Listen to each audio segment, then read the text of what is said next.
No início do século XIX, o vice-reino da Nova Espanha era a mais rica e populosa colônia da Espanha, mantendo um controle excessivo sobre a região, resultando em queixa dos crioulos. A sociedade da Nova Espanha estava dividida em espanhóis de nascimento, os guaxupins, que detinham todos os cargos mais importantes da administração pública, crioulos, a elite local descendente de espanhóis que, apesar de proprietários de terras, não possuem os mesmos privilégios que os guaxupins, e indígenas e mestiços, que eram trabalhadores explorados pelos guaxupins e crioulos. Em 1808, quando Napoleão Bonaparte tinha tomado o trono espanhol, as rivalidades políticas aumentaram na cidade do México. De um lado estavam os realistas, defensores da Espanha, gauchupins em sua maioria. Propuseram então que a colônia deveria se manter submissa e esperar chegar novas ordens da metrópole. De outro lado estavam os autonomistas do cabildo da cidade, que seria a Assembleia, de maioria crioula, liderados por Francisco Primo Verdade e Juan Ascarate. Esses defendiam que o vice-rei José Iturrigaray deveria assumir provisoriamente o governo da Nova Espanha. Apesar dos crioulos defenderem a formação de uma junta governativa fiel ao rei espanhol deposto, a proposta de uma administração separada da Espanha alarmou os guaxupins, quando Iturrugaiaray convocou uma reunião de todos os cabildos da Nova Espanha.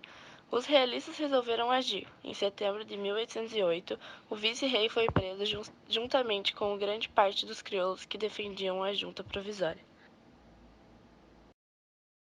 Desta maneira, coube aos crioulos de regiões periféricas, aliados a grupos indígenas e mestiços, a liderança na luta pela independência. Em Querétaro, um grupo de ricos crioulos se organizou para depor os realistas da Nova Espanha. Entre os conspiradores se encontrava o padre Miguel Hidalgo e Costilla, pároco da cidade de Dolores.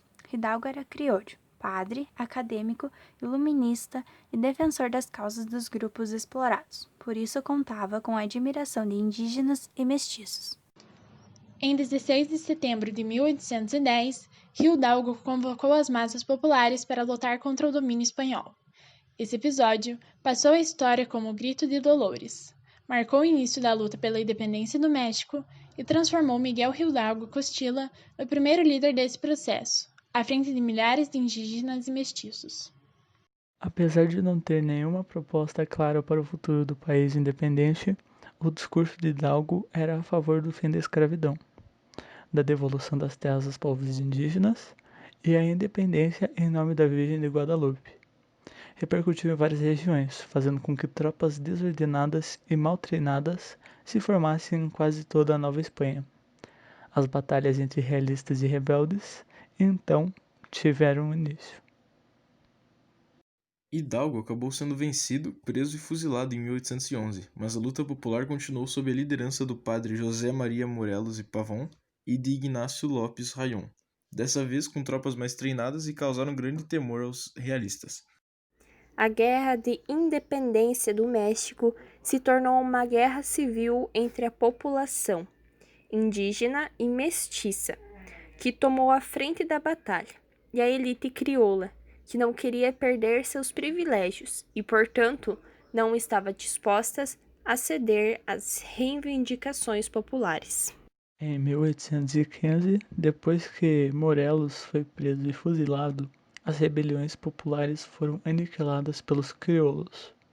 Nesse mesmo ano, o rei Fernando VII, que havia recuperado o trono espanhol, iniciou uma perseguição aos crioulos que tivessem defendido qualquer tipo de ideia.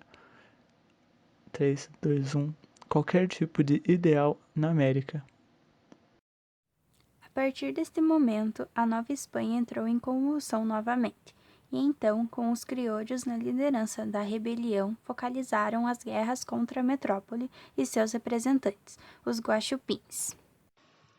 Em 1821, Agustín de Iturbide, um espanhol, passaria a defender a causa da independência. O Exército da Libertação entraria na cidade do México, forçando a renúncia do vice-rei espanhol e a assinatura do Tratado de Córdoba, no dia 24 de agosto de 1821, que reconhecia o México como nação independente. No entanto, Iturbide se autoproclamou imperador, o que levou a uma rebelião dos mexicanos. O movimento contra Agustín Iturbide levou à criação dos Estados Unidos Mexicanos em 1823, consagrando Guadalupe Victoria como o primeiro presidente do país no ano seguinte. Desde então, é comemorado o Grito de Independência no México com um evento conhecido como Grito de Dolores, o grito de batalha proferido por Miguel Hidalgo y Costilla, que marcou o início do processo de independência do México da coroa espanhola em 1810. As comemorações iniciam-se na noite do dia 15 de setembro na Cidade do México, tendo por epicentro das festividades o Zócalo, que é uma das maiores praças do mundo. Mais de 500 mil de pessoas reúnem-se ali todos os anos. É tradição o presidente repetir o grito de patriotismo, seguido pela multidão entusiasmada que responde com um viva. Então, no dia 16 de setembro de cada ano, com uma celebração oficial na Praça da Constituição, realizada no Palácio Nacional, sede do governo central da Cidade do México, ali se realiza um desfile para dar início à intervenção do presidente desse país. É tradição que a celebração comece fazendo soar o sino de Dolores, também localizado no Palácio Nacional. Ao final, um lindo show com fogos de artifícios ilumina o céu noturno.